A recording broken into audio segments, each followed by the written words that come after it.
Bien, on reprend. Alors, je vais importer le projet, un modèle de projet.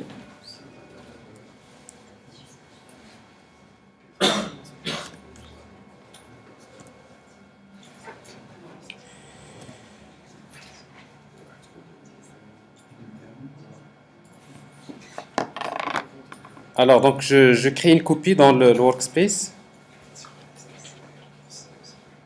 et on va le renommer. Refactor, rename. Alors, ça, on va l'appeler projet abonnement. Projet abonnement, AB. S'il vous plaît. Continue. En fait, dans ce projet, qu'est-ce qu'il y a? En fait, c'est un projet Maven.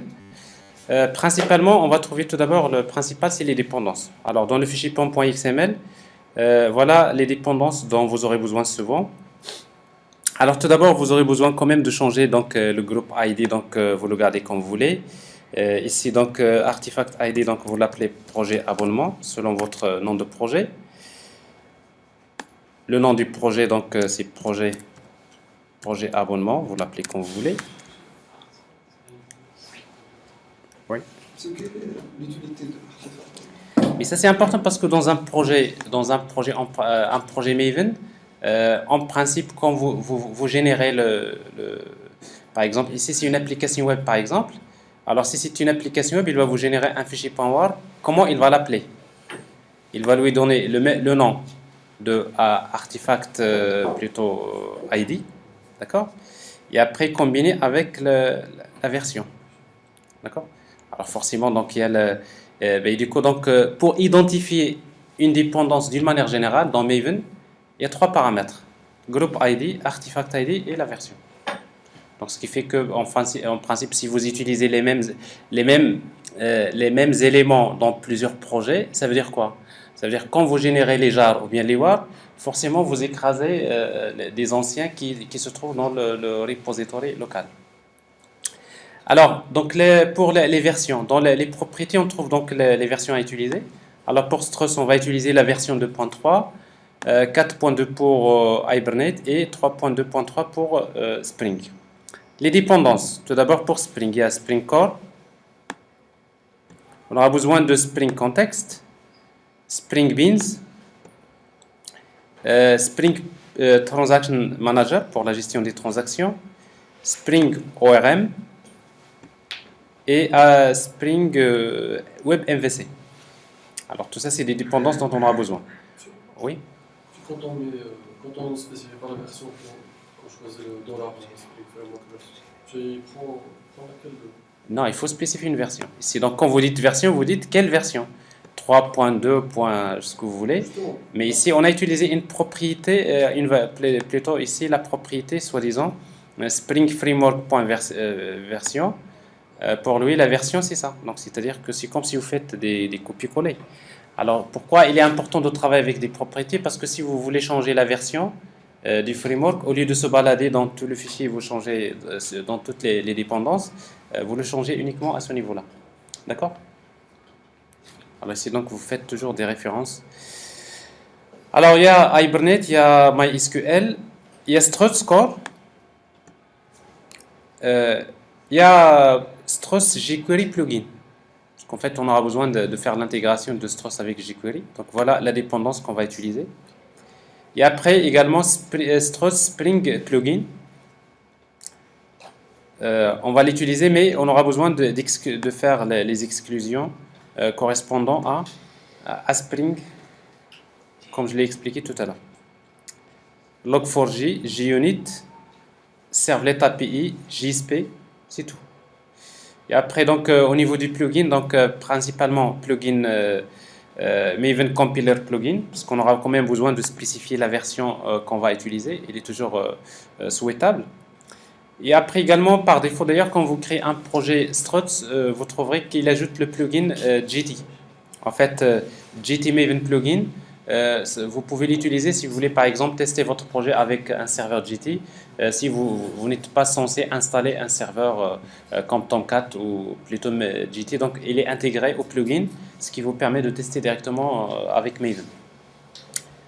Alors voilà donc la configuration à faire. Donc vous avez un exemple de projet dans lequel il y a ça, tout d'abord. Ensuite, le fichier web.xml. Alors, qu'est-ce qu'il y a dans web.xml? Il y a struts, donc il y a le contrôleur struts. Struts prepare and execute filter. Donc ça, c'est le contrôleur. Toutes les requêtes passent par ce contrôleur. Également, on va utiliser context loader listener qui va s'occuper de faire la gestion plutôt l'injection des dépendances. Et le fichier dans lequel on fait l'injection des dépendances devrait s'appeler application-context.xml. Le fichier de configuration de struts, on a vu, il s'appelle struts.xml. Alors on devrait le trouver dans le fichier. Vous avez un exemple de fichier struts.xml qui est vide. Okay? Après, c'est à vous de le compléter. Mais également, vous avez le fichier application-context.xml pour l'injection des dépendances. Mais qu'est-ce qu'on va trouver dessus? Ben, vous trouverez les copier-coller que vous faites d'habitude. Parce que on aura besoin de configurer un data source, persistence unit manager, entity manager factory et également transaction manager. Alors la seule chose que vous allez ajouter par la suite, c'est les éléments de votre application, l'objet DAO, l'objet service et les différentes injections.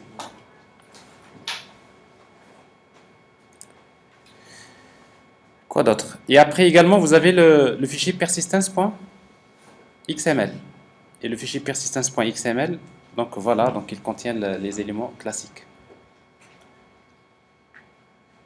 C'est tout? Voilà. Et log4j.properties pour configurer donc le framework log4j. Alors ça, c'est ce que je vous propose. Donc si vous voulez travailler avec les trois frameworks, vous avez un modèle de projet, vous l'importez, vous le renommez, et après vous commencez à travailler. Alors maintenant, le travail consiste à quoi? À créer tout d'abord les entités. Alors dans notre cas, on va créer la classe abonnement. Un abonnement, le package org.sid.entities.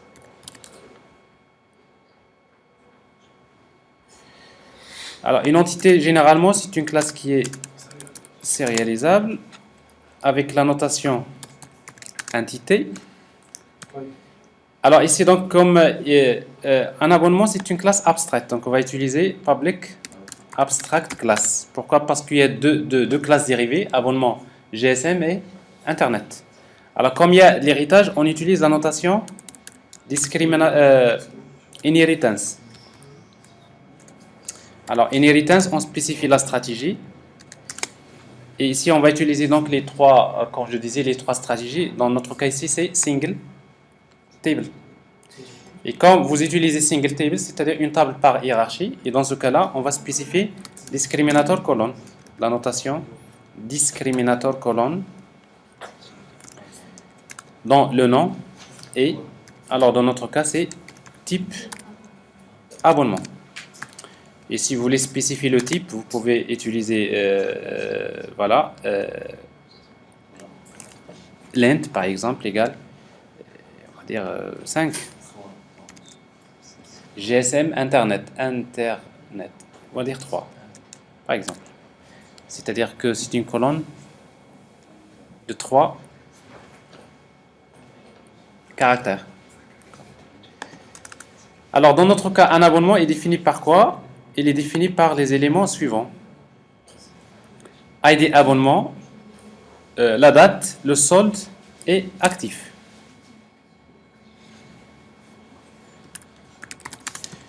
Alors long ID abonnement.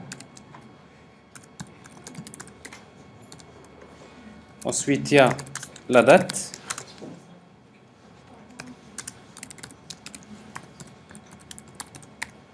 Date abonnement. Ensuite, il y a le solde qui est de type double. Et un attribut de type booléen qu'on va appeler actif pour spécifier si l'abonnement est activé ou pas. Alors, les annotations, en fait, GPA a utilisé, c'est l'annotation ID. Et après, ici, on va utiliser generated value pour spécifier qu'on va générer automatiquement la valeur de ID abonnement. La stratégie égale identité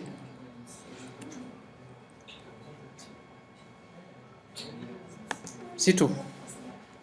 Après, on va générer les getters et setters, les constructeurs.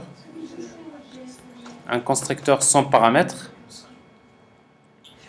et un constructeur avec paramètres. Pour ID abonnement, on ne va pas l'intégrer, on suppose qu'il est auto-increment. Voilà. Alors ça, c'est l'abonnement. Alors maintenant, un abonnement GSM. On va créer la classe abonnement GSM.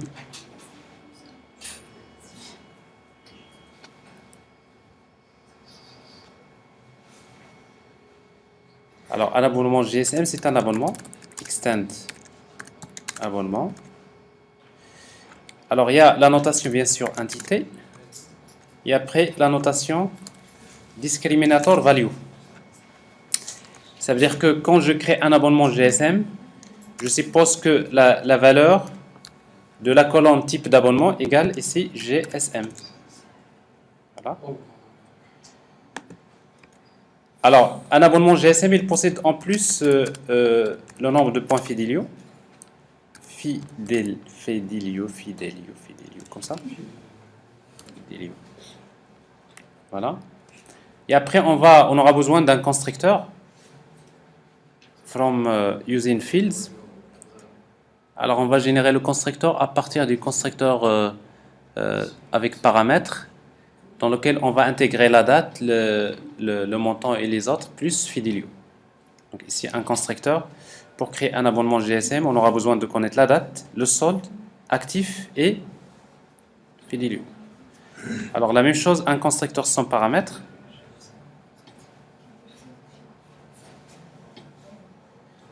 Et les getters, setters.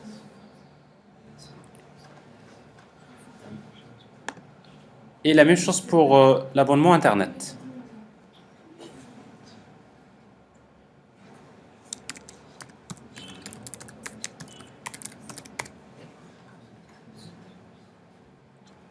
Alors, abonnement Internet, c'est un abonnement.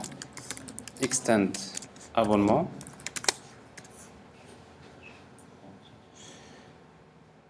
La même chose, donc c'est une entité. La notation discriminator value. Alors ici, on va utiliser un Internet comme ça, parce qu'en fait, on a spécifié trois caractères. Ici, un abonnement Internet, c'est un abonnement en plus qui possède le débit. Donc c'est un attribut débit. Oui. Pour le length, c'est le max ou bien c'est le nombre? C'est le max. Non, le max. Alors ensuite, on va générer un constructeur using fields. Alors pour le constructeur avec paramètres, on va utiliser donc les 4 paramètres. Et pour le constructeur sans paramètres, et après getSet. Ça fait? Alors ça c'est les entités.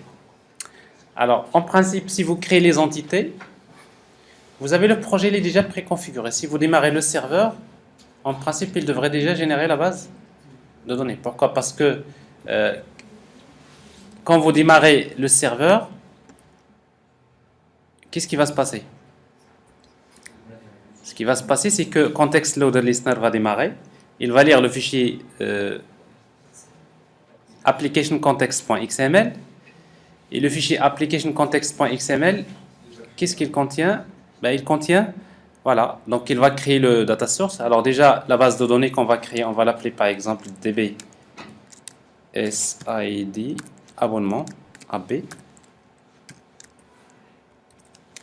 Donc il va créer le data source, il va créer persistence unit manager et après ce qui va le pousser à lire le fichier persistence.xml. Et quand il va lire le fichier persistence.xml, il trouve la propriété hibernate hpmddl.auto égale update. Ça veut dire qu'on va lui demander de générer la base de données. Donc déjà, une fois que vous créez les entités, vous testez est-ce que votre mapping il est correct. Alors c'est ce qu'on va faire. Mais sauf qu'on aura besoin de créer la base de données alors, la base de données. Et après, on va regarder s'il peut générer la structure.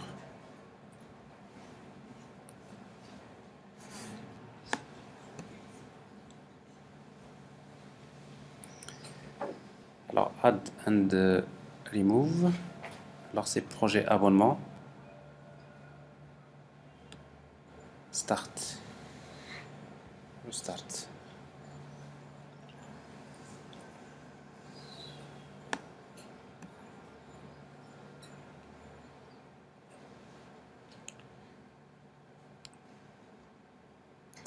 Alors, vous trouvez qu'il a généré une table abonnement, mais si vous regardez bien cette table abonnement, bah, qu'est-ce que vous trouvez? Vous trouvez ID abonnement et vous trouverez le type d'abonnement. Et après, vous avez actif, vous avez la date d'abonnement, le solde, le débit et Fidelio. Mais après, par la suite, maintenant, on va faire la gestion de la persistance. Oui. Par exemple, si on a un GSM, qu'est-ce qu'il aura comme débit? Alors, c'est justement quand vous utilisez une table par hiérarchie, c'est quoi c'est que quand vous créez un abonnement GSM, automatiquement le débit il est nul. Et quand vous créez un abonnement Internet, vous avez plutôt le Fidelio et il reste valeur nulle.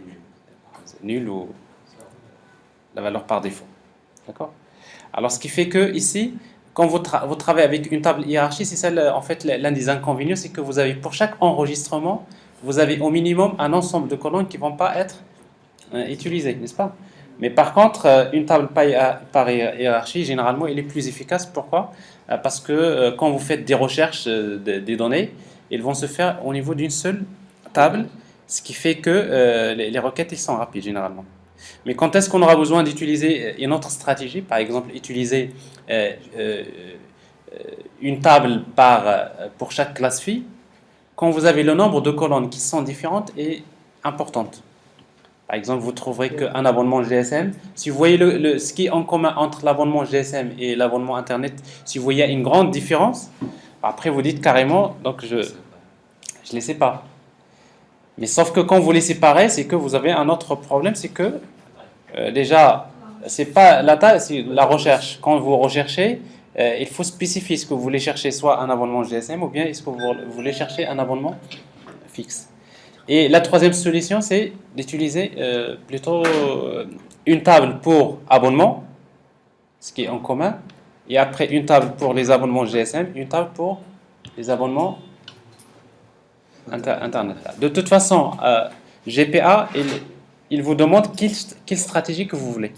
Alors vous aurez à spécifier les annotations nécessaires et après, le reste, c'est la même chose. Vous gérez votre application parce que vous allez vous occuper de l'orienté objet, mais c'est Hibernate qui va gérer plutôt la manière avec laquelle il va stocker les données dans la base de données. Alors, une fois que nous avons créé ça, on va créer maintenant l'interface idéale. Alors, c'est ce qu'on va faire. Et catalogue et abonnement idéal.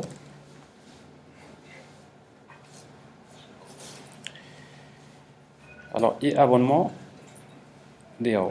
Alors, et abonnement DAO, donc les opérations dont on aura besoin sont les suivantes.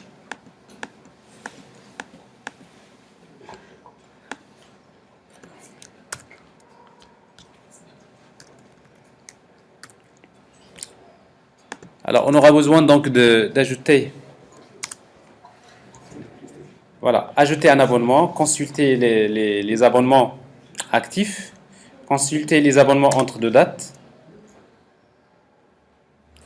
consulter un abonnement, supprimer un abonnement, mettre à jour un abonnement, consommer un montant d'un abonnement. Donc ça c'est l'interface. Alors on va implémenter maintenant cette interface. On va changer quand même le package, au lieu de entities, on va mettre DAO. On renomme.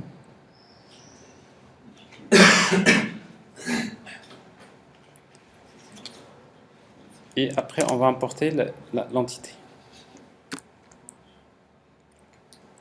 Voilà. Alors, pour l'implémentation, classe, donc c'est abonnement, DAO, implémentation.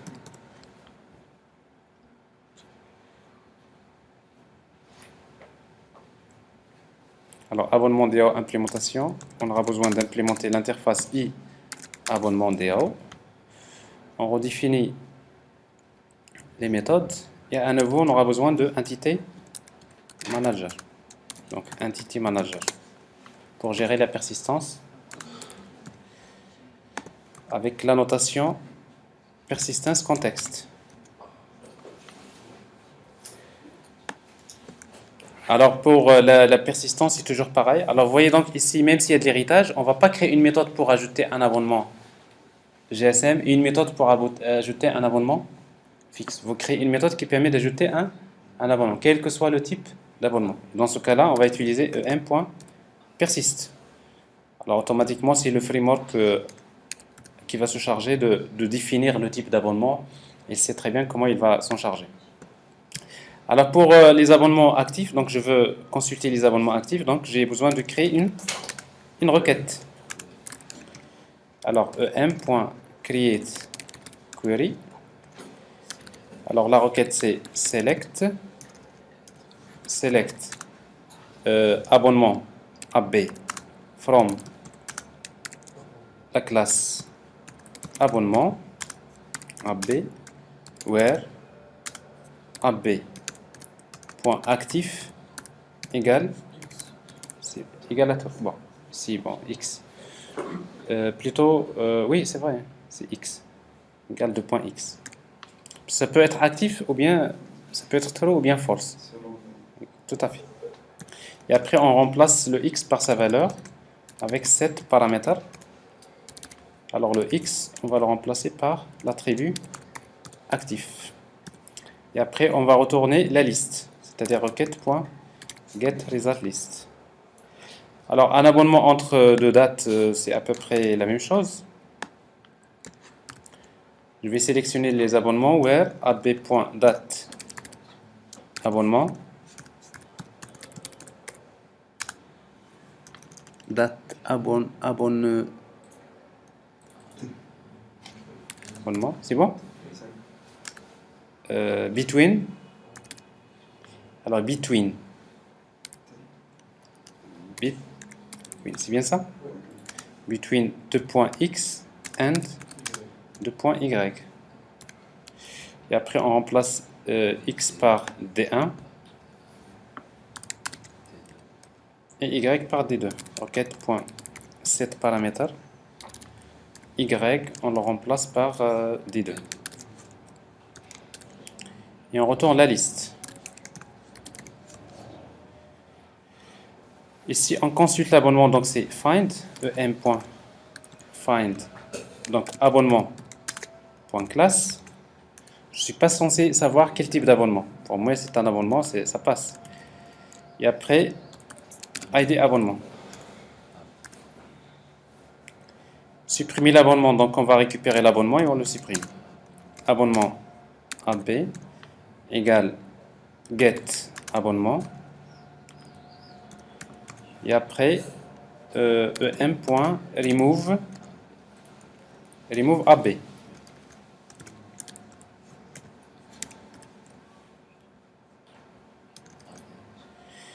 Update, on va utiliser em.merge AB. Ça, c'est pour la mise à jour. Alors, consommer un montant, c'est on va consulter l'abonnement. C'est get abonnement. Et après, je change le solde. C'est-à-dire, à quoi est égal abonnement. Si, mais après, donc, je vous fais les choses plus simples. Mais après, il faut faire le test sur le solde. Il faut également tester s'il existe, s'il n'existe pas. Parce que, en principe, ici, get abonnement, il se peut que ID abonnement n'existe pas. Et dans ce cas-là, il faut générer des exceptions, n'est-ce pas? Alors ici, donc, je suppose que tout se passe bien. Donc, on va utiliser set solde égale à quoi? C'est abonnement.getSold. Ok, je vais ajouter.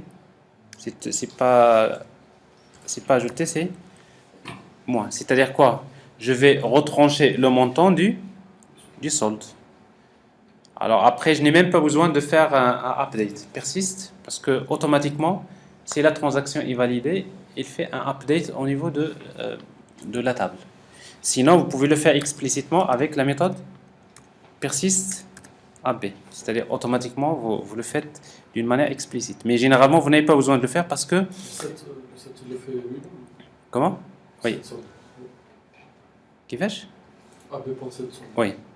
Il fait un update sur la table, automatiquement. Oui, en fait, c'est pas parce que fait dans le GPA, c'est quand vous faites, vous chargez dans une méthode, la transaction, dans la même transaction. Parce que j'imagine que maintenant, une fois que je vais appeler la méthode consommer, il y a une transaction qui est ouverte. Dans le même transaction, quand vous récupérez un objet et vous le modifiez, alors automatiquement, quand vous validez, il fait un update. Et toutes les opérations que vous faites dans l'objet, il va les répercuter au niveau de la table. Donc, ce qui est tout à fait logique. Alors voilà, donc ça c'est la partie DAO.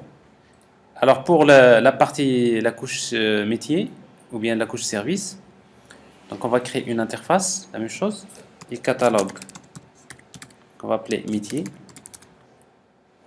Le package c'est org.sid.métier.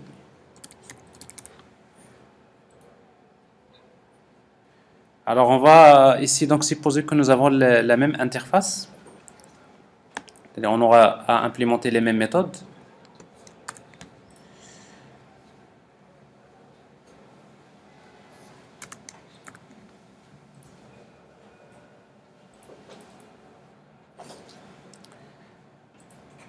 Et on implémente.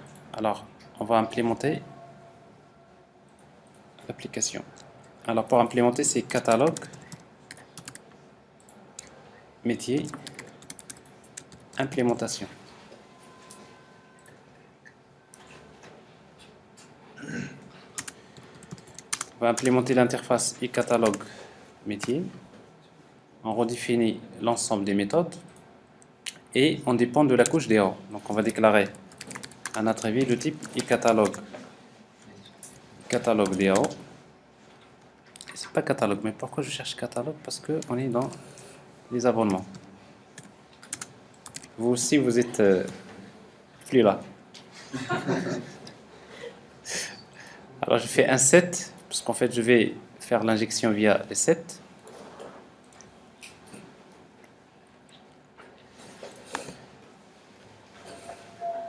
Et après, on va gérer donc la persistance avec DAO.add abonnement.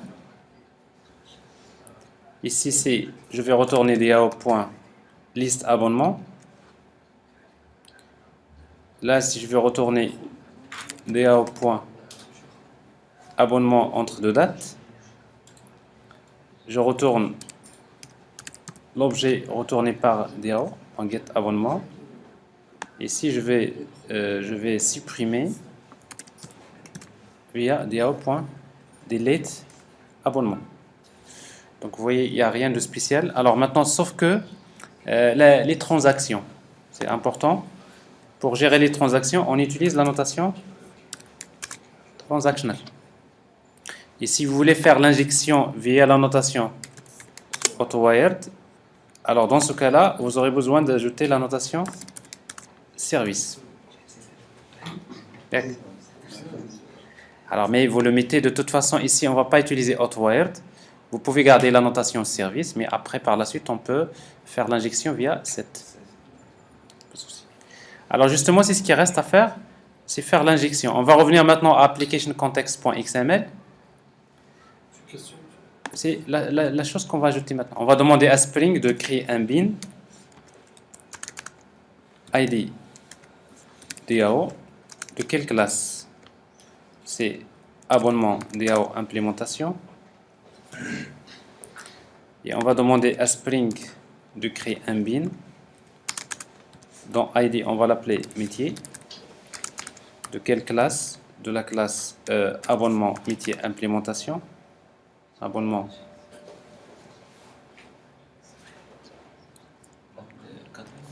C'est métaux catalogue. Alors, catalogue, c'est sur catalogue. Alors, la couche service, effectivement. Alors, on ne devrait pas l'appeler catalogue, c'est abonnement. Je renomme le fichier.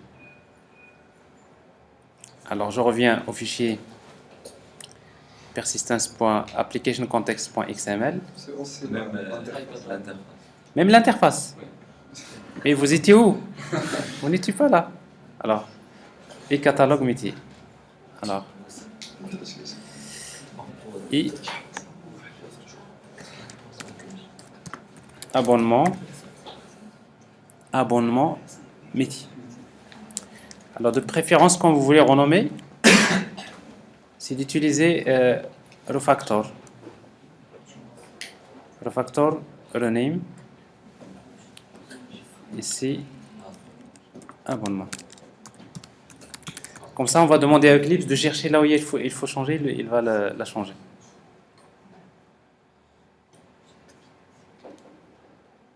Voilà. La preuve, c'est qu'ici, il a déjà implémenté l'interface et abonnement. Alors, on complète l'injection. Donc, voilà, abonnement, métier égale. Donc, on va créer une instance de abonnement, métier, implémentation. Et après, on va faire l'injection via la propriété DAO. On va lui affecter la référence DAO. Là, c'est tout. Bin graph, vous avez les dépendances qu'il faut. De toute façon, ici, donc, vous avez l'objet DAO, l'objet métier. Donc, avant de passer à la couche service, vous faites un test. En fait, tester bien sûr la couche métier. Et donc, vous pouvez faire un test unitaire. Ça serait l'occasion de vous montrer comment faire un test unitaire avec JUnit. Voici ce que je vais faire. Alors, les tests unitaires. Alors, sauf que, en principe,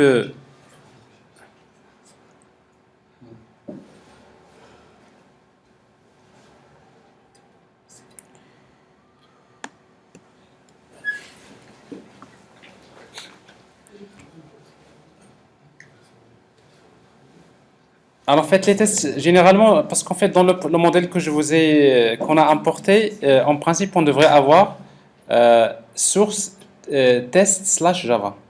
Ça, c'est pour, en principe, c'est un dossier dans lequel il y a les tests unitaires.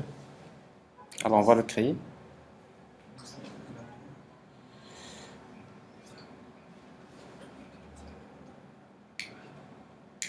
Alors, ici, on va créer un dossier test/java.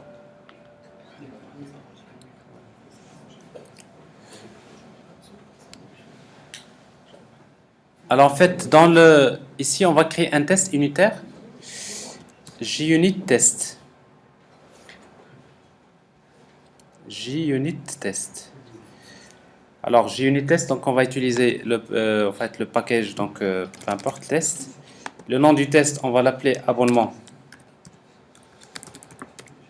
test.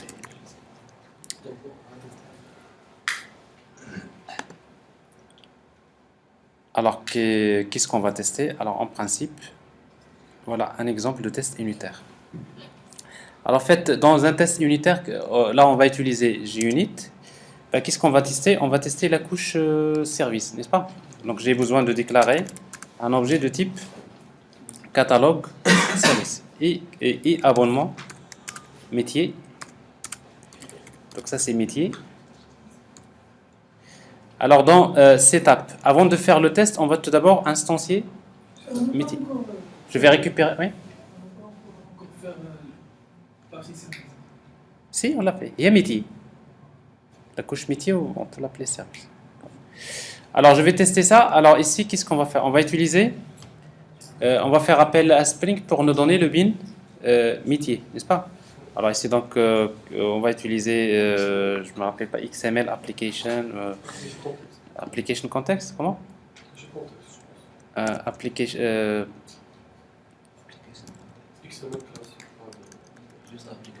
XML application. Class path. Class XML application. La classe, c'est application context. application Application contexte config. Contexte. Ouais. config application Contexte. context Voilà. application context. Bon, bah écoutez, les documents sont autorisés. Alors ici un test, la couche service, elle est là, la couche service, ici. Si on peut le faire. Voilà le test, c'est context, c'est ClassPath XML application context. ClassPath XML application context.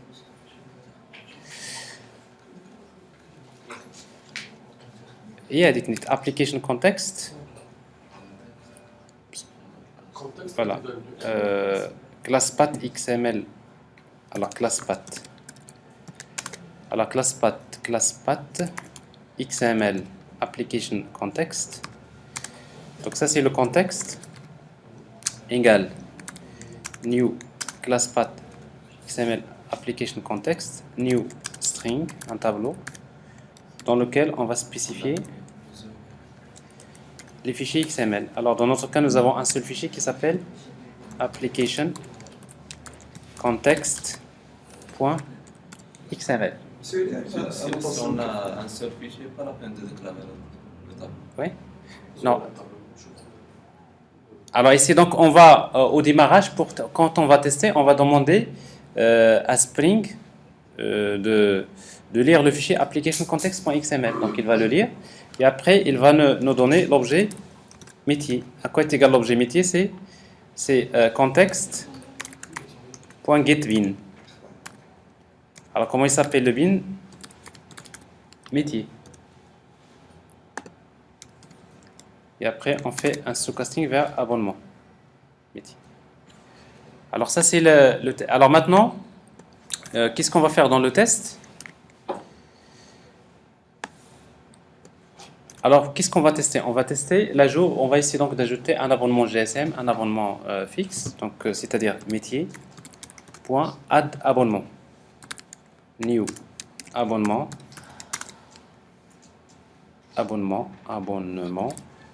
GSM, la date système, le solde actif Fidelio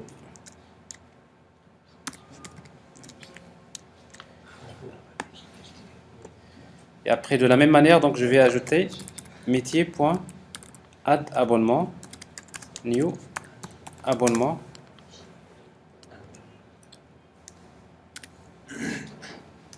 new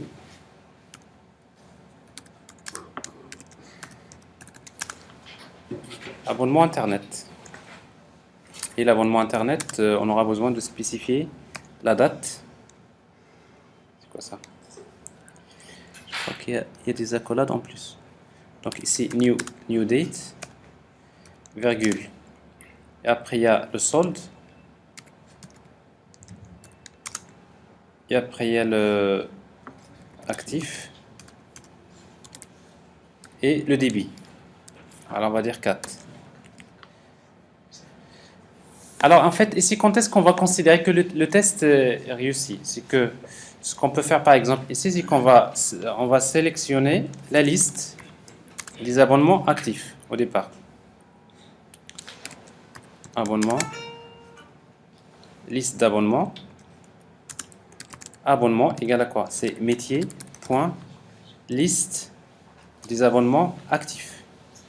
C'est-à-dire ici on va mettre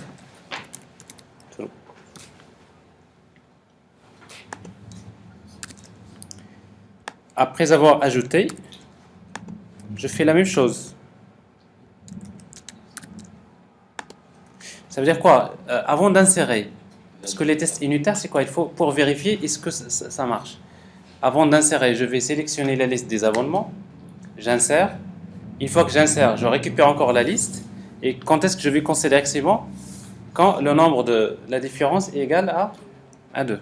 Alors ça veut dire que ici, on va utiliser assert true. C'est-à-dire qu'on va considérer que on va indiquer à JUnit comme quoi le test a réussi quand dans notre cas c'est apps.size. Si on peut utiliser DBUnit pour Les DBUnit pour expected. Ouais, ouais. Bah, je vous montre, c'est l'occasion juste de vous montrer le principe. Égal plus 2 Plus 2 égale égale c'est apps 2.5. 2.size. Par exemple. Alors ça c'est un exemple de test JUnit. Alors pour le vérifier, vous utilisez donc run as JUnit test. Et après, forcément, vous regardez si c'est vert. Alors vert, ça veut dire que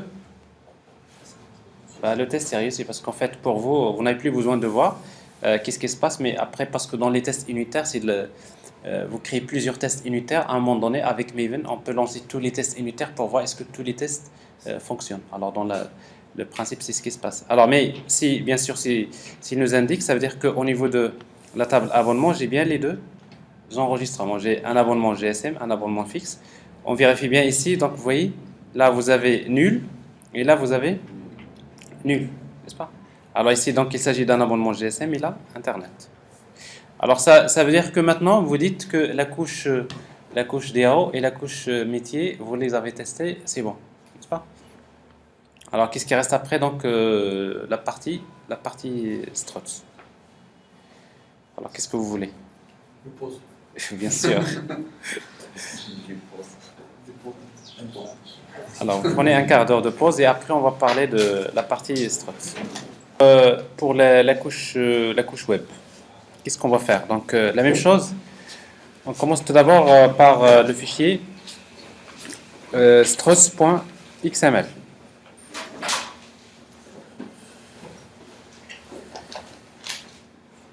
Alors ici, on va essayer donc de programmer quelques actions.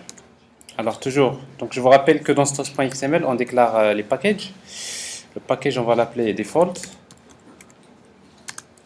Chaque package, on lui associe un namespace, / et après, on hérite de la configuration par défaut, c'est struts default. Struts default. On va supposer que l'action de base default action ref, c'est index. Et après, on va définir l'action index. Action index. Alors, on va supposer que index il est associé à une classe d'action qu'on va appeler abonnement action. Abonnement action. Et après la méthode qu'on va exécuter, on va l'appeler index. Et si cette méthode retourne un résultat, alors si ce résultat-là c'est success, on va vers une vue JSP, views, les vues, qu'on va appeler abonnement.jsp.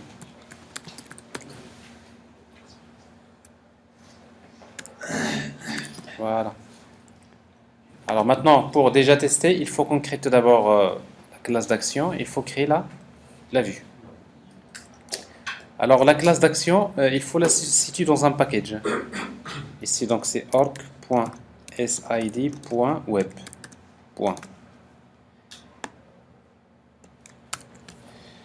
Alors c'est ce qu'on va faire. Donc on va créer la classe d'action.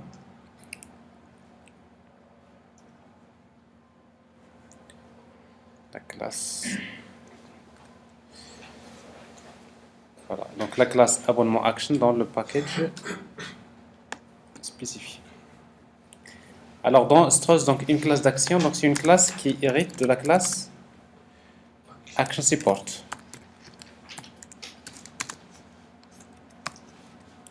Alors dans notre cas, on aura besoin donc pour le moment, nous avons une méthode index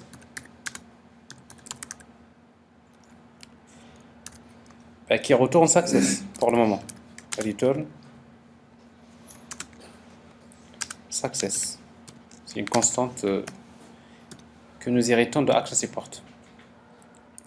Et pour vérifier si tout marche bien la configuration, on aura besoin de créer un dossier dans Web App. On va créer un dossier pour les vues.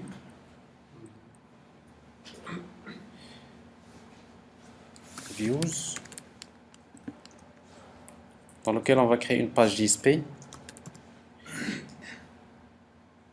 qu'on va appeler abonnement.jsp. On est bien en train d'enregistrer.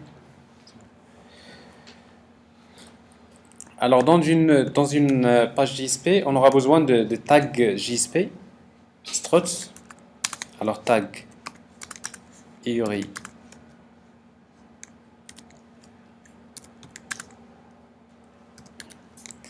Alors en fait, vous voyez déjà dans les tags disponibles, il y a tout d'abord struts, tag standard, donc on l'utilise souvent. Mais ici, vous avez également struts jQuery tag, parce qu'on a inclus le struts jQuery plugin. Donc on va l'utiliser tout à l'heure quand vous aurez besoin d'utiliser donc des composants jQuery. Et c'est donc pour le moment, on va le laisser comme ça. On va utiliser une page HTML5. Voilà. Tu as besoin de mettre Test. le préfixe. Le préfixe, bien sûr. Préfixe S. Voilà. Alors, si tout marche bien, alors il faut juste rappeler que dans le fichier web.xml, nous avons le contrôleur struts qui démarre. En fait, c'est-à-dire que toutes les requêtes passent par struts prepare and execute filter. Donc, c'est le dispatcher de struts. Et après, par la suite, il va consulter le fichier struts.xml pour voir telle action. Elle est associée à quelle classe et quelle méthode qu'il va exécuter. Et si cette méthode retourne un résultat, et le résultat, il redirige, il fait un forward vers une vue. Donc ça, globalement, c'est comme ça que ça fonctionne. Alors, c'est ce qu'on va faire. Donc, on va essayer donc de voir progressivement notre configuration. Run on server.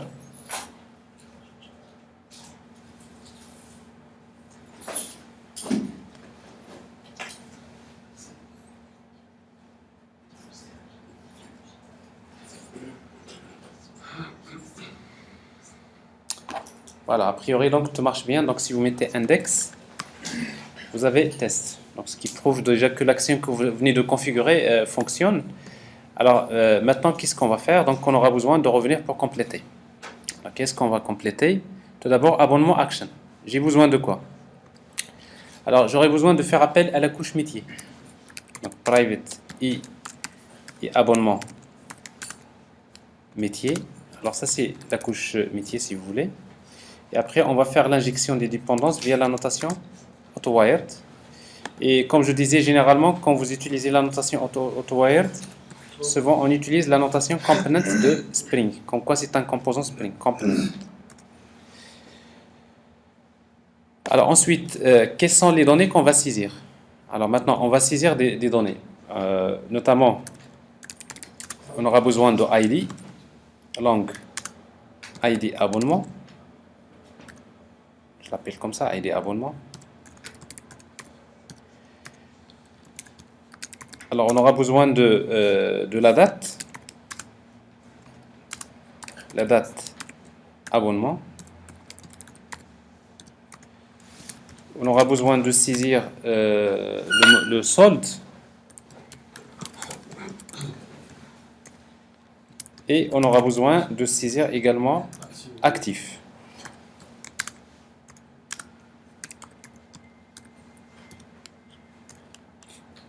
Le type d'abonnement, parce qu'en fait, il y a l'héritage ici, c'est ce qui va faire la différence. Parce que quand je vais saisir un abonnement, je dois saisir le type.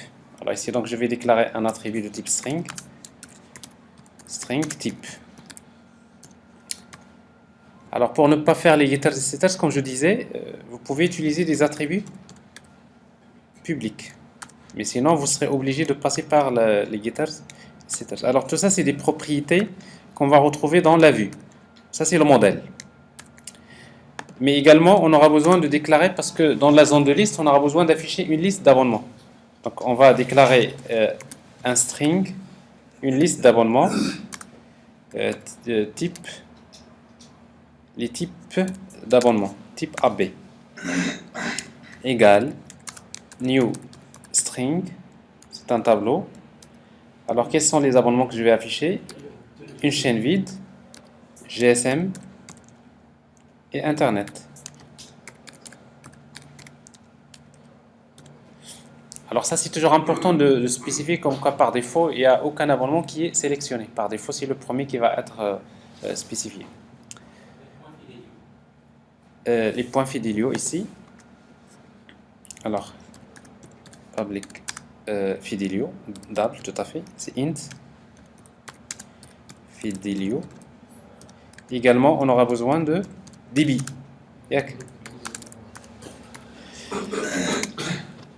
Alors, dans la vue, on aura besoin d'afficher la liste de tous les abonnements. Donc, on aura à déclarer une liste qui contient les abonnements. Voilà. Abonnement. Alors maintenant, quand je fais appel à index, je vais récupérer les abonnements. C'est-à-dire, j'ai besoin d'afficher tous les abonnements. Abonnement égale à quoi? Je fais appel à la couche métier, point, liste abonnement. Je suppose que je vais récupérer les abonnements qui sont actifs par défaut.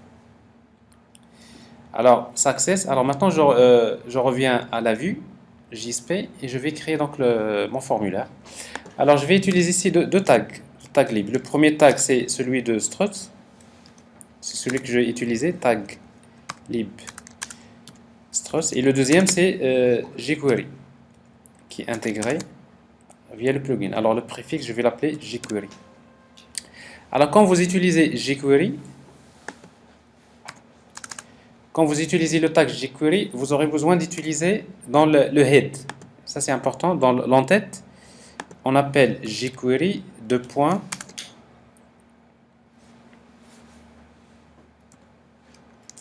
head.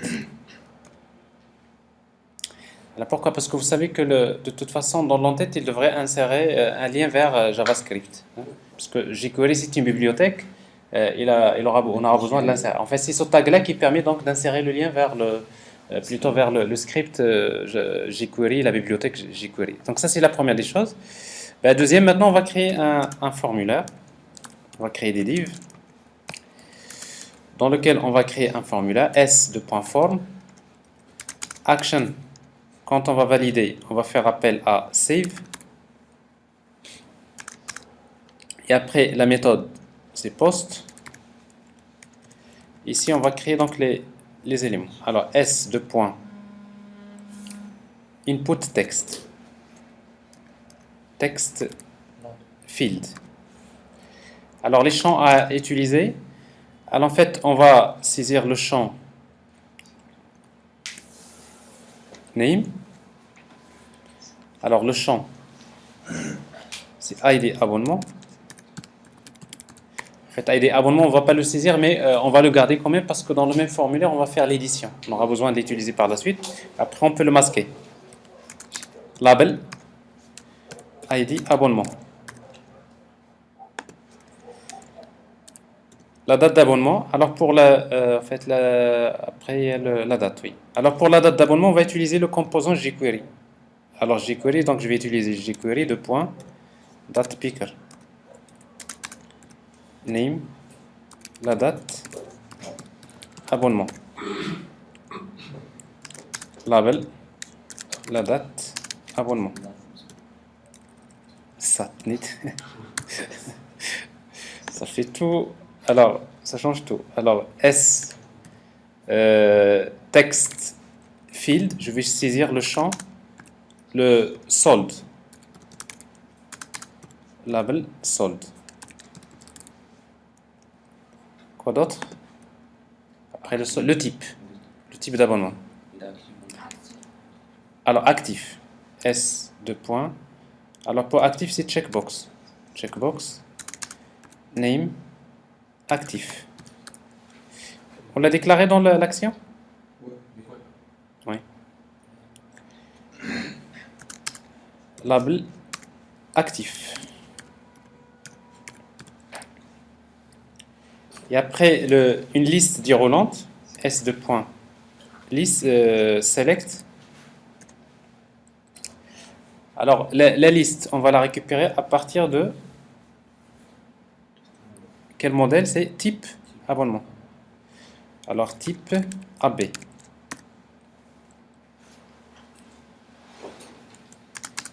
Label type abonnement.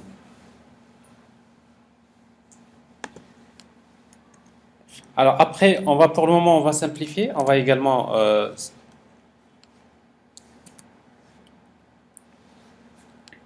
alors on va ajouter un bouton submit, S de point submit value égale save. Alors en même temps, on va afficher la liste des abonnements. Alors déjà, on peut voir ce qui va s'afficher là. Ce qu'ils affichent, select, il y a quelque chose qui manque. Type abonnement could not be resolved. Donc il n'a pas reconnu type abonnement. Sans S. Vous êtes sûr? Alors ici type AB. Oui. Alors type non, il n'y a pas de AB. Type AB. Est-ce qu'il est public? Bon, tout ça c'est public. Je crois que... Comment? J'ai oublié quelque chose. Alors comme ça commence à se fatiguer, je vais chercher rapidement. Alors select. Alors c'est type abonnement. Oui, mais il faut lui associer un name, c'est normal.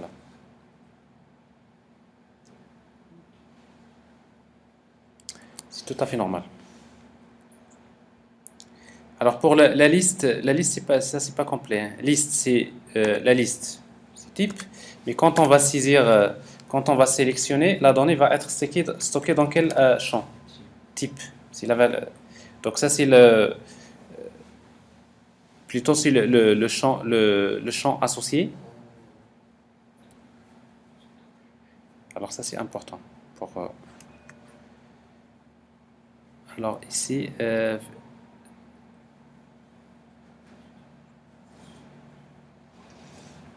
Alors, je redémarre. Parce qu'on a changé la classe d'action.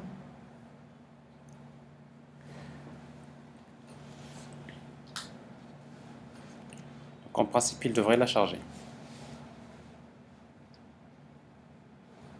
Voilà. En principe.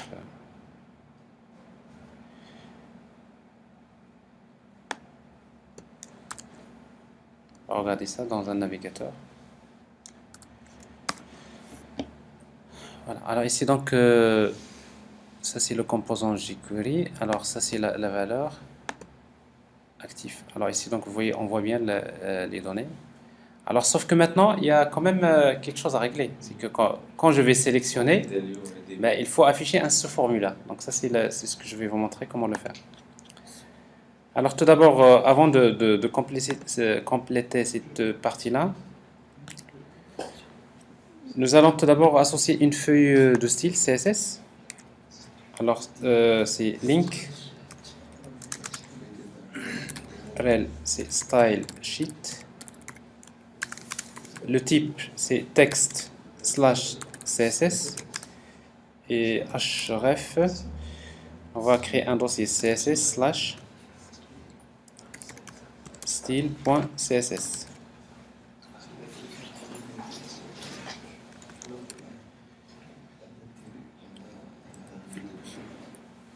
Et dans cette feuille de style CSS, on va la créer dans Web App. On va créer un nouveau dossier qu'on va appeler CSS. Oui. Alors CSS file style.css.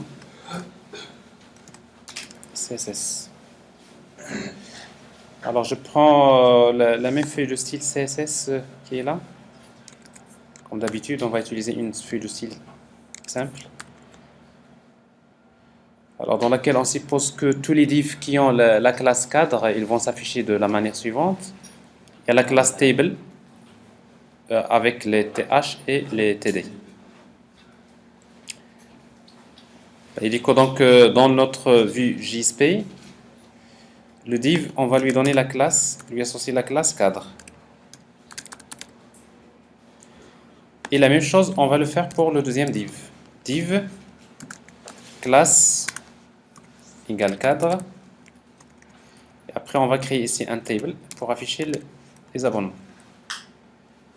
Alors, table, la classe table 1, la classe que nous avons créée. Alors, tr, th. Alors, ici, donc, c'est id abonnement.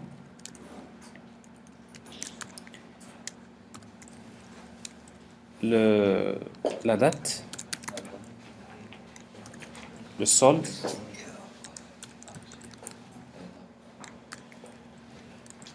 le type, si vous voulez, d'abonnement, actif, plutôt état si vous voulez. Hein? Actif avant le type. Oui, mais l'ordre, on peut toujours afficher comme on veut. Alors, quels sont les autres? Il y a le solde, Fidelio.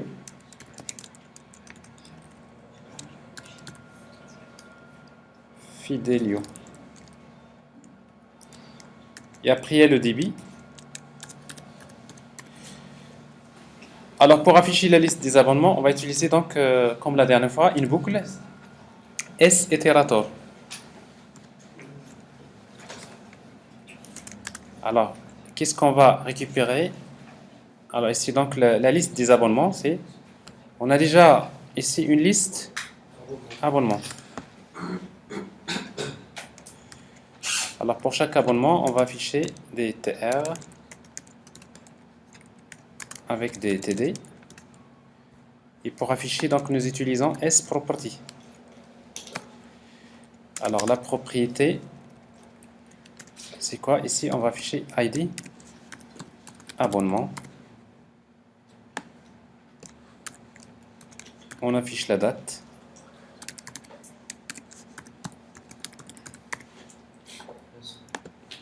Date abonnement. On affiche le solde.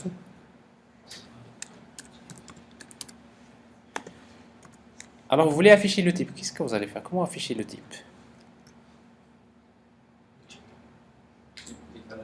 Parce qu'en fait, le type, vous avez un objet abonnement. Comment récupérer le type à partir de l'objet? Vous utilisez l'objet .class, voilà, getClass simple name. Parce qu'en fait, quand vous avez un objet, quand vous faites getClass.getSimpleName, il vous retourne le nom de la classe. Donc, s'il s'agit d'un abonnement GSM, il devrait retourner abonnement GSM. Donc, ça, c'est une manière de récupérer. Mais vous pouvez toujours penser à une autre chose, comme par exemple, vous faites appel, vous créez une méthode qui s'appelle getType, qui permet de la classe abonnement, les méthodes toString. Il y a d'autres solutions, mais ici, donc, je vous montre juste une possibilité. Alors ici, donc, on va afficher ici actif. Ensuite, on va afficher Fidelio.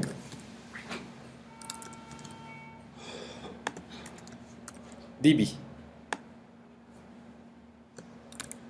On va voir comment il va gérer ça. Parce qu'en fait, s'il n'y a pas d'attribut Fidelio, il ne devrait pas l'afficher, n'est-ce pas?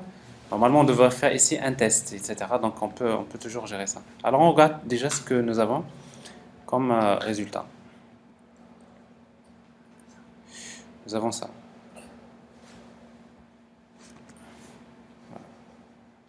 Vous voyez donc le type, il est affiché, type abonnement. Ici, donc ça, c'est moi.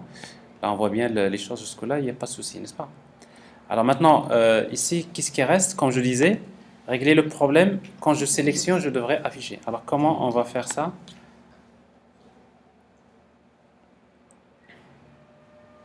Alors là, on va utiliser la technologie Ajax du moment qu'il y a jQuery. On revient à la vue, plutôt l'élément select. On va utiliser on change. On va appeler une fonction qu'on va appeler get sub form, par exemple. Je lui donne comme paramètre 10.value. Alors ça, c'est une fonction JavaScript qu'on va créer. Alors script. Alors on va créer une fonction qu'on va appeler get subform. Alors, sauf que subform, on lui spécifie le type, n'est-ce pas? La valeur, c'est le type. Alors ici, donc, comment envoyer une requête Ajax avec jQuery? Donc, je vous rappelle qu'on va utiliser $get. $get.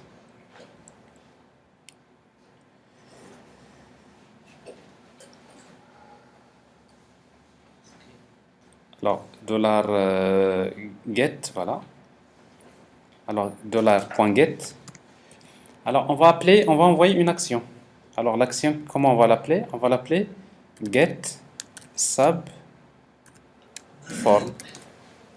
Mais get subform, on va lui envoyer quand même un paramètre. Alors, c'est quoi le paramètre? Type égale à type. OK? Donc, ici, donc, je demande égale plus type. Et après, ici, function.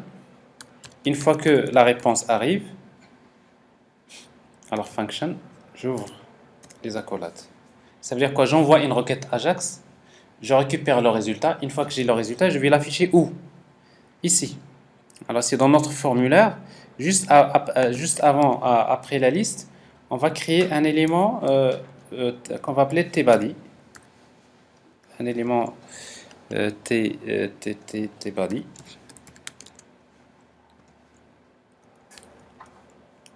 C'est pas body, c'est tbody. Dans ID, on va l'appeler subform. Ok. Et du coup, donc ici, qu'est-ce qu'on va faire? On va utiliser le résultat. Alors ici, donc déjà ici, il y aura data. C'est-à-dire le résultat, j'envoie la requête, je récupère le résultat. Et ce résultat, où est-ce que je vais l'afficher? Dans le div qui s'appelle subform. Et avec jQuery, on va utiliser $dièse subform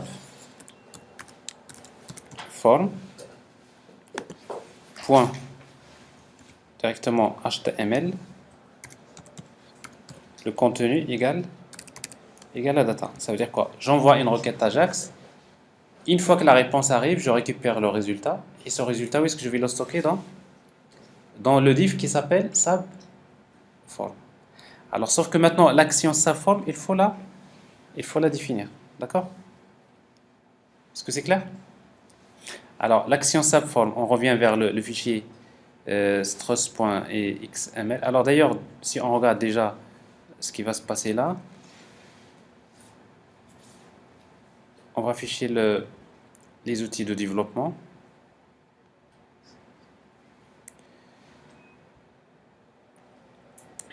Alors, on va effacer.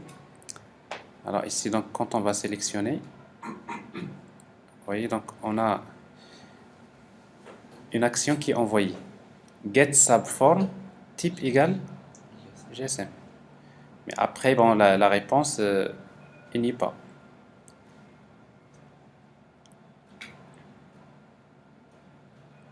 La get subform, c'est une action qui n'existe pas. Normalement, get subform. Alors, dans struts.xml, on va l'ajouter. Alors maintenant, quand il y a l'action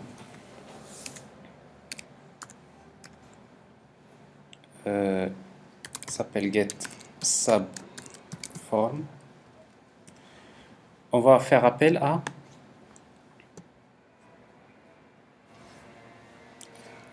toujours à la même classe.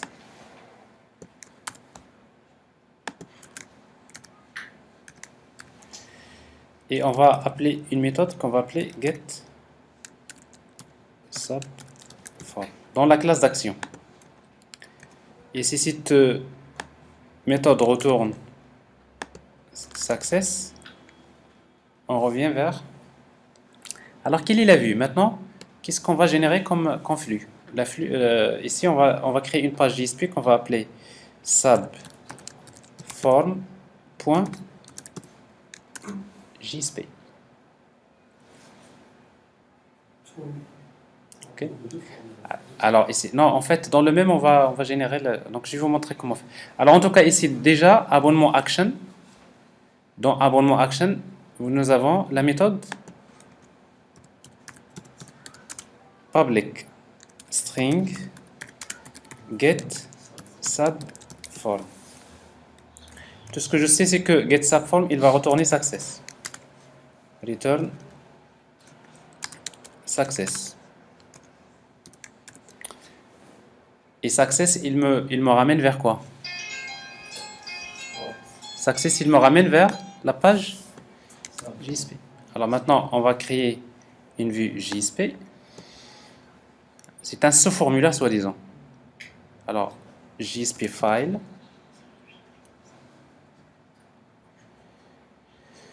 Qu'on va appeler subform.jsp. Alors, qu'est-ce qu'il y aura? Ce n'est pas une page complète.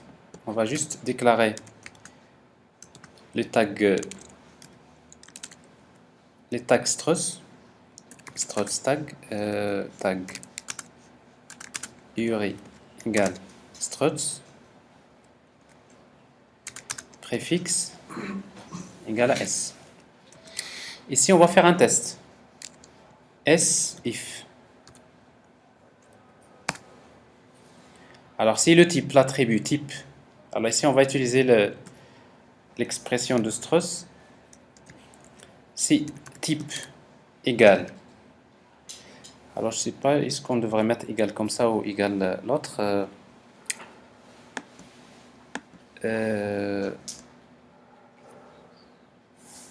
voilà, double égal égal GSM. Il va tester, donc si le type égale GSM, dans ce cas-là, on va générer S text field name égale Fidelio. Label, c'est mal écrit. Label égale Fidelio.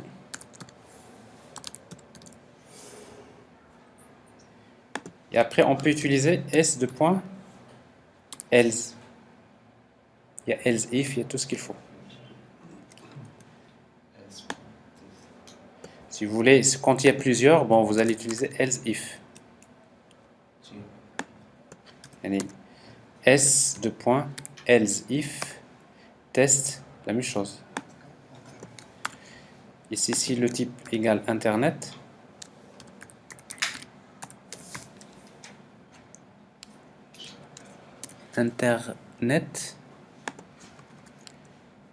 on va faire là.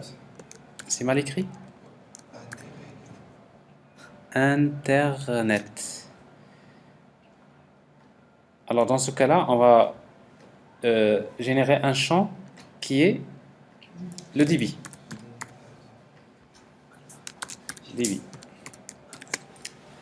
Alors ça c'est l'affaire de... Parce que quand vous avez des problèmes comme ça, en fait il faut toujours avoir une solution. Et ça c'est une solution, mais sinon vous devrez passer par d'autres choses relativement assez complexes. Alors je vais redémarrer le serveur. Alors pourquoi j'ai toute cette histoire-là? Oui, alors je redémarre le serveur.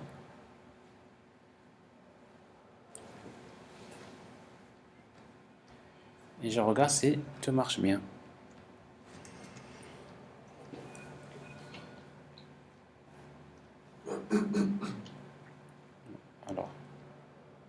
Alors il n'y a rien ici.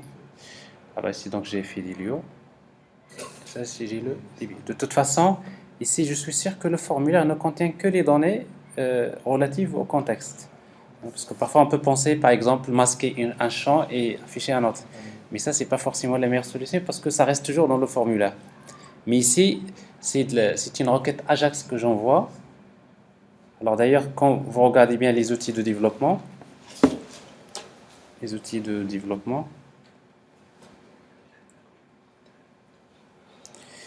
ici, quand on va sélectionner GSM, il y a une requête qui est envoyée. Elle est là. Et la réponse, regardez la réponse. La réponse, c'est tout simplement c'est un TR. Hein? C'est un TR qui contient le champ label Fidelio, tout ce qu'il faut. Et après, il est inséré dans le formulaire. Alors maintenant, pour compléter, donc on aura besoin donc de l'action save. Et après, donc je vous laisserai le reste. Alors ici, donc j'ai la date, actif, voilà, le montant, save. Alors l'action save, il faut la définir. Alors c'est ce qu'on va faire.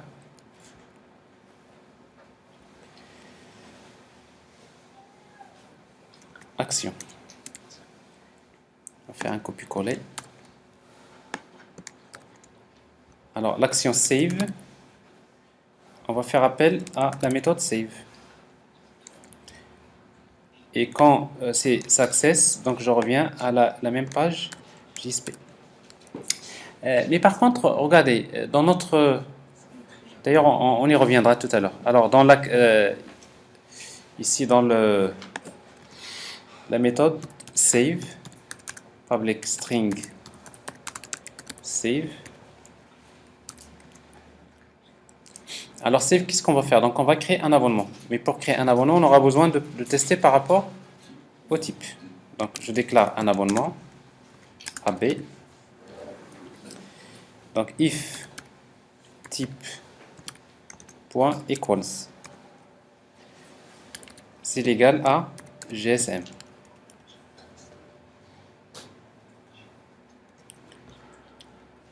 Dans ce cas-là, abonnement égale new abonnement GSM. C'est quoi la date? C'est la date d'abonnement. Le solde, c'est le solde. Fidelio, c'est Fidelio. Donc, c'est les attributs qui sont là. Et après, else, bon, AB égale new abonnement Internet. Alors, abonnement Internet, la même chose avec ces champs. La date. Le solde. Actif. D. Débit. Voilà, débit. Et après, on va enregistrer l'objet. Métier.save.add abonnement AB. Et après, on récupère la liste des abonnements à nouveau.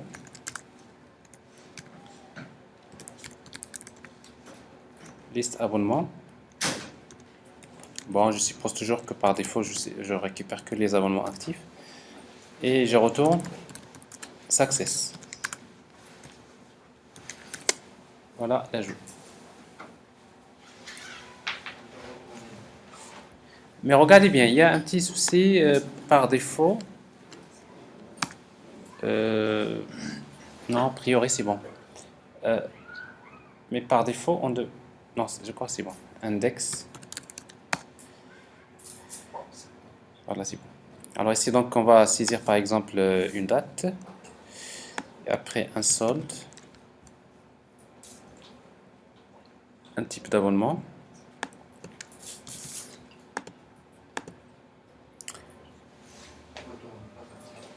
Comment? Il retourne pas success? Bon. Alors, je ne le donne. Alors, ما درناش success, si? Struts. Success, il va vers ça.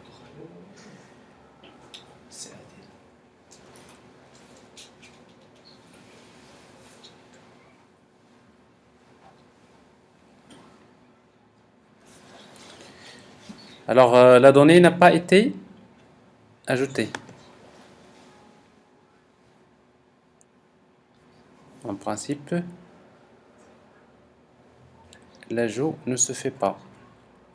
Alors maintenant, pourquoi ça ne se fait pas? Parce qu'il faut redémarrer le serveur.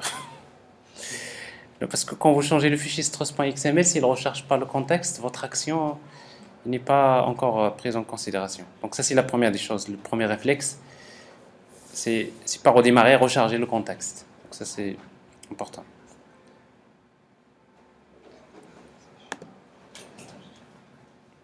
Voilà. Alors j'ajoute un abonnement Internet.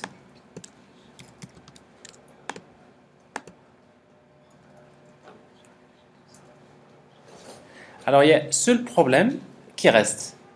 D'ailleurs, ça fait, je vais m'arrêter là parce qu'après, je crois que si vous combinez avec l'autre, vous pouvez deviner le reste avec le. Regardez, quand j'enregistre, j'ai là Internet, mais je n'ai pas la donnée. N'est-ce pas? Parce qu'en fait, on l'affiche à chaque fois, il y a on change. Mais normalement, il faut l'afficher. Alors, qu'est-ce qu'on va faire? Alors, exactement. Dans la page JSP, on va utiliser une fois que la page est chargée. Alors, vous savez qu'avec jQuery, comment on fait ça? On utilise ready, n'est-ce pas? Alors, ici, donc, document point ready.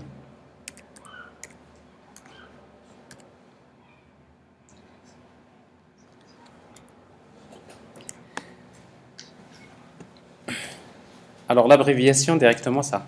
Ready. Point. Ready.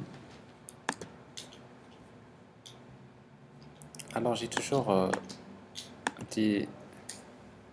quelque chose qui cloche.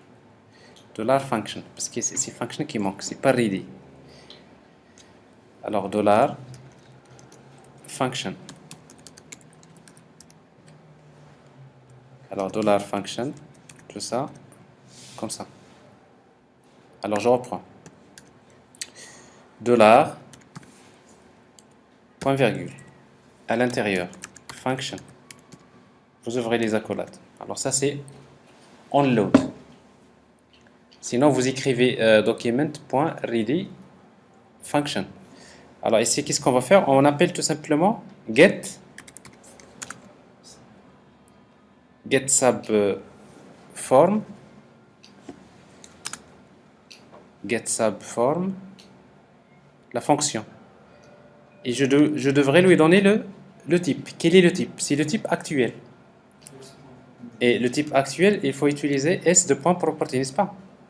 Alors c'est-à-dire ici on aura besoin de spécifier le s de point property type. S de point, on l'a déjà écrit quelque part, s de point property, peu importe.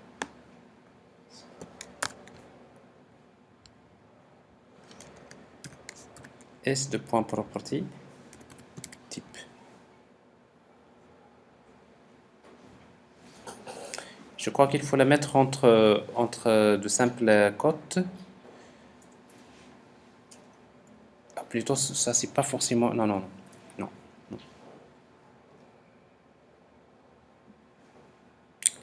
Non, ça marchera pas, c'est pas comme ça. Regardez. Il faut aller vers Select. On va lui donner un ID. On va l'appeler type abonnement. Ça, c'est important. Alors pourquoi? Parce qu'ici, on va utiliser ces dollars dièse type abonnement point val. Alors ça veut dire quoi ça? Ça veut dire qu'au chargement de la page, j'appelle getSubform, il va ramener le formulaire, mais c'est quoi le type? C'est le type sélectionné, ça c'est en quelque sorte une manière. Sinon même avec l'autre ça devrait marcher. Avec l'autre qu'on a fait tout à l'heure, ça devrait marcher aussi, hein, parce que de toute façon la correspondance il est la même. Alors, en tout cas, ça va donner quoi ça? Ça va donner juste la possibilité quand j'ajoute. Regardez. Alors, quand j'ajoute, donc il y a. Alors, quand j'ajoute un abonnement GSM, save, il y a ça. Pourquoi? Parce qu'une fois que la page est chargée, il y a un élément qui est sélectionné, il récupère, on load, il récupère le sous-formulaire. Voilà, donc ça c'est un très bon exemple, en tout cas déjà, parce qu'il montre déjà le problème de l'héritage, comment le gérer. Comment le gérer aussi bien côté mapping objet relationnel que côté vue, c'est-à-dire côté avec struts. Alors après, donc vous aurez besoin d'ajouter le reste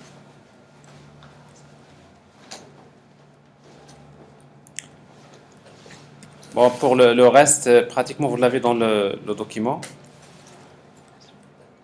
Il reste quand même la validation du formulaire et tout ça. L'édition, la suppression. Alors, ces éléments, vous les trouverez là. Alors, tout ça, on l'a fait. Ça, c'est fait. Ça, c'est fait. Alors, les autres opérations. Et à la fin, il y a la validation. Alors, vous trouverez, bon, pour la validation, il suffit de créer, donc, comme la dernière fois, un fichier abonnement Action Save Validation dans lequel vous faites la validation des données. Et après, il y a les fichiers de propriété, donc pratiquement, c'est terminé.